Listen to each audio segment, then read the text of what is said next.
Hello friends, welcome back. അപ്പോൾ നമ്മൾ നമ്മുടെ വീട്ടിൽ തന്നെ ഉണ്ടായ ഒരു വഴുതനങ്ങ കട്ട് ചെയ്തെടുക്കുകയാണ് കേട്ടോ. നമ്മൾ ഇന്നൊരു വഴുതനയുടെ മെഴുക്ക് പുരട്ടി ഉണ്ടാക്കാൻ പോവുകയാണ്.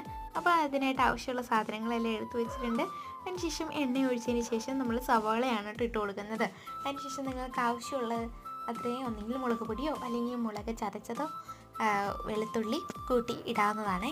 അപ്പോൾ നമ്മൾ അത്രയും കാര്യങ്ങൾ ചട്ടിക്കകത്തേക്ക് ഇട്ട് കൊടുക്കുന്നുണ്ട്. അതിനുശേഷം നന്നായിട്ട് മിക്സ് ചെയ്യുക.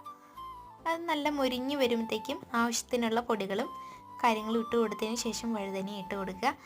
വെള്ളം തൂളി കൊടുത്താൽ മതി കേട്ടോ. അപ്പോൾ വീഡിയോ വരുമ്പോഴത്തേക്കും ഞാൻ പൊടിയെല്ലാം ഇട്ട് കൊടുത്തിട്ടുണ്ട്. വെള്ളം നമ്മൾ ജസ്റ്റ് തൂളി ഇങ്ങനെ കൊടുത്താൽ മതി. അപ്പോൾ ഇതേ വഴുതന ഇട്ടിട്ടുണ്ട്. അപ്പോൾ ഇത്രയേ ഉള്ളൂ നമ്മുടെ ഇന്നത്തെ ഒരു വീഡിയോ. ഫൈനലായിട്ട് ലാസ്റ്റാണ് കേട്ടോ നമ്മൾ കറിവേപ്പില ഇടുന്നത്.